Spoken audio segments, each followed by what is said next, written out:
Okay. Okay, good morning, guys. It's me here. It's Matt. I'm just gonna do a short review of a movie that I actually went to go see on Friday called Django Unchained. Um, all I'm gonna do is before I get into the PowerPoint presentation, because I've evolved into just loving putting things in a PowerPoint now. I decided to do just a short overview for people who might not sit through it all. I'm only gonna do like maybe a video or two of it. Goodness. See, why did they gotta cut? No, I'm not gonna cut. Okay. I entitled this review of Django called "The Good, the Bad, the Powerful, and the Dangerous." First off, I thought it was a good movie, simply because of the acting. I love the girl in it. I definitely love Jamie Foxx. I thought he was pretty funny. I thought that most of the cast was pretty entertaining. I also thought it was good because it gets us talking about this, issue of slavery. A lot of times there are, a lot of us who are still kind of uncomfortable with the subject, and I personally have always wanted if in my mind, to just kind of get everybody in a room to just kind of talk about it, black, white, whatever, and I believe it will bring a lot of healing and a lot of basically an end to discrimination, which is the new racism today.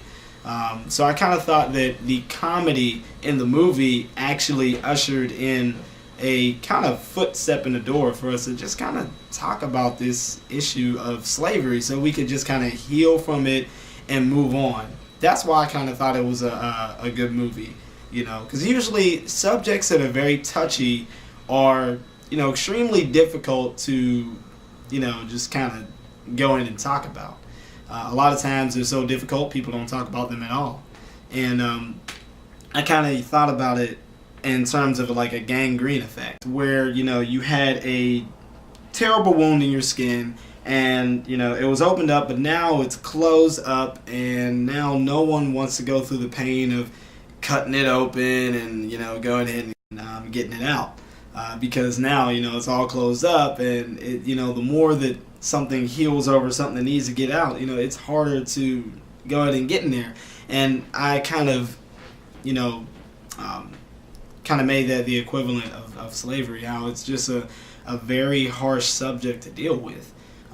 But the comedy in the movie, kind of gives us like a lead way to just kind of talk about it. So that way, we can kind of heal and move on. And I feel like that if we do that, I feel like it'll just kind of put an end to this, subtle racism or kind of fear or misunderstanding of each other. And what else? As you can see, I'm doing this from the top of my head, so just bear with me. Okay, also classified as bad too, only because of its fantasy slavery type of take on a very sensitive subject. Really, directors really do have a lot of responsibility. And I'm getting ahead of myself. I'm really trying not to.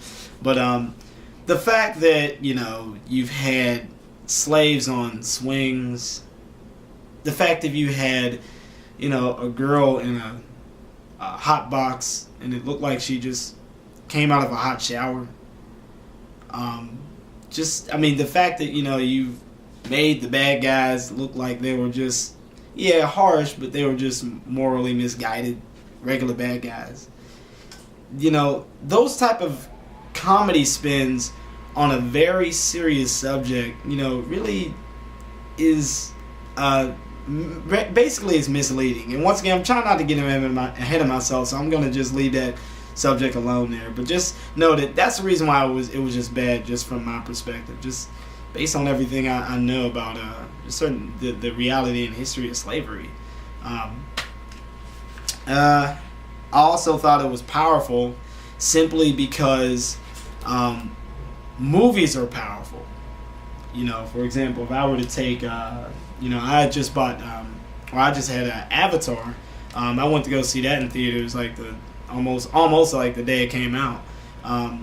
if I were to take a child there to look at that movie, they would basically come out of the movie saying, "Hey, is there certain things that can we find the Na'vi people, or are they real?" And you know how children are. You know, they try to find in real life what they see in the movie. And because the movie had so much integrity, that actually made it more powerful, because it had much more integrity in its historical context of what really happened on this earth.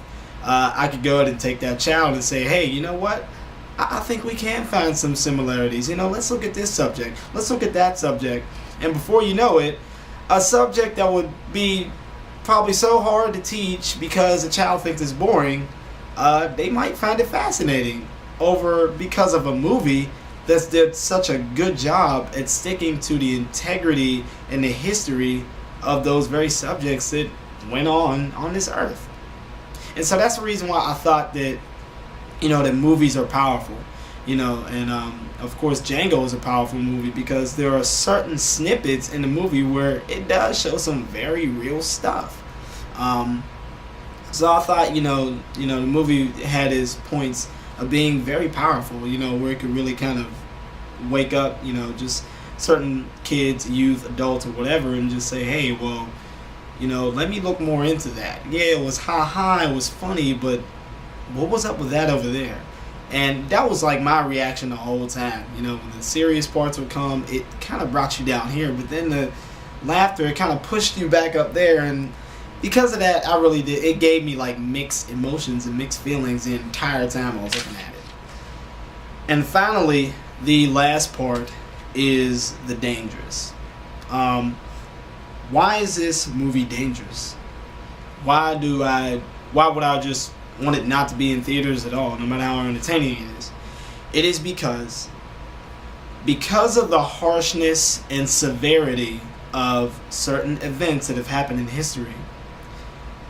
Sometimes things are so harsh that they can't be tampered with. They have to just simply be told. If you're going to be a director and you're going to make a movie that's going to be seen by a lot of people, and you're going to be talking about a very real subject, and a subject that's extremely harsh, you don't reduce that harsh subject to comedy. Why so? Well, mainly because there's a lot of people who are ignorant of slavery and you know, the history of slavery, and mainly those people are the people that I deal with every day, which is a lot of the youth and the young people. A lot of times children have a hard time distinguishing fantasy from reality, but then after that they do. Then as they become an adult, now they have to distinguish fact from fiction. That's a lot longer of a process to take, you know, depending on how much they know or how much they're willing to know. And so when they sit down and look at a movie that speaks about a subject that they might have little to no knowledge of, then that's the only thing that they're pretty much going to go on. And if that's the only thing that they're going to go on, it's going to cause them to draw some pretty false conclusions about a very sensitive subject. If you're going to just reduce it to a guy that's, you know, out to get his girl back, you know, if you're going to reduce it to comedy where they might conclude in their mind that, oh, well, I guess, you know, yeah, slavery wasn't that bad, or yeah, it was that bad, but hey, you know, they were just like us, you know, if they would have known a bit more, maybe it would have. Do you see what I'm saying? This is the reason why movies reduce the integrity of the history that they're talking about are so dangerous, because it causes people who are ignorant of the subject to draw false conclusions. And without further ado, just laying that foreground, the good, the bad, the powerful, and the dangerous, I'm going to go ahead and get into the PowerPoint. Django Unchained, a serious review.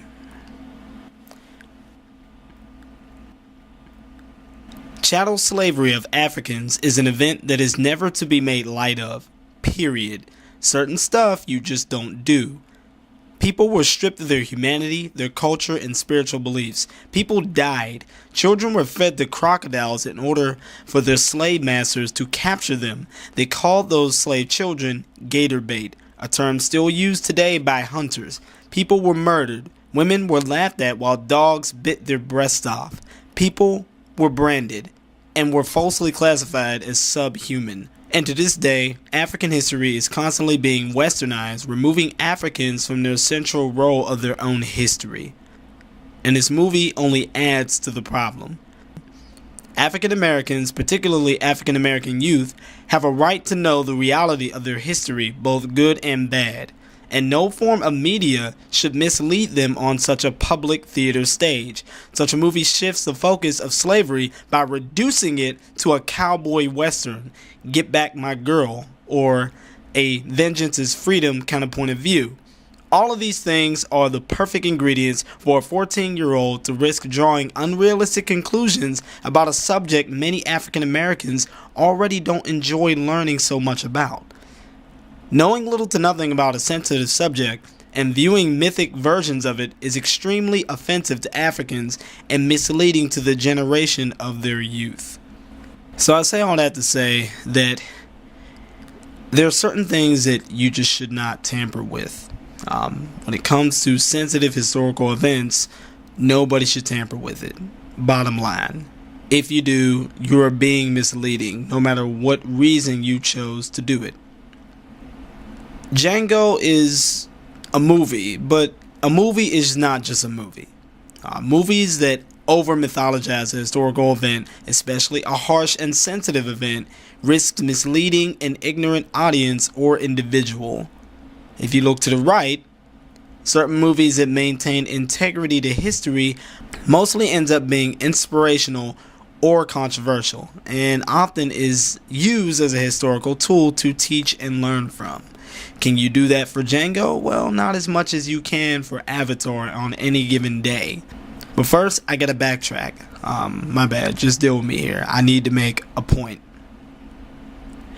So, for example, the following, like African American slavery, is a disturbing but true event. I did not enjoy at all this next process, but I had to do it. Warning, the 6 pictures are graphic. Does anyone remember this? Hiroshima? Is any of this ringing a bell? Sounding kind of familiar to you? Is anybody familiar with World War II? Sometime between 1940 and 1944, 45, there was World War II. Basically, sometime before the end of the Second World War, America chose to drop an atomic bomb on Japan. And because of that, many Japanese have died. Now, about maybe 10 years later, there was a movie that was made about a lizard that transformed into a terrible dragon as a result of an atomic explosion. And from there, that dragon went on to basically obliterate and destroy Tokyo, or just some place in Japan. That movie was called Godzilla, and it aired in 1956. I repeat, a movie is not just a movie, especially when it delves into history. So you get it? Hiroshima, Godzilla. So even though the movie was fictional, you still felt the terror, the fear, the horror, and the chaos of the monster who laid destruction to the Japanese people, who mourned their city and their families. Why? Because the historical reality of the subject was not compromised. Please let that sink in. So bottom line is, because of this, because of history, because of realistic stuff that really went on in this world and still goes on, it's safe to say that when movies delve into history, then movies affect us in a realistic way. Well, whether it's, myth or reality, movies still affect us overall, but you basically get what I'm trying to say. Because of this, certain movies root up issues we need to deal with.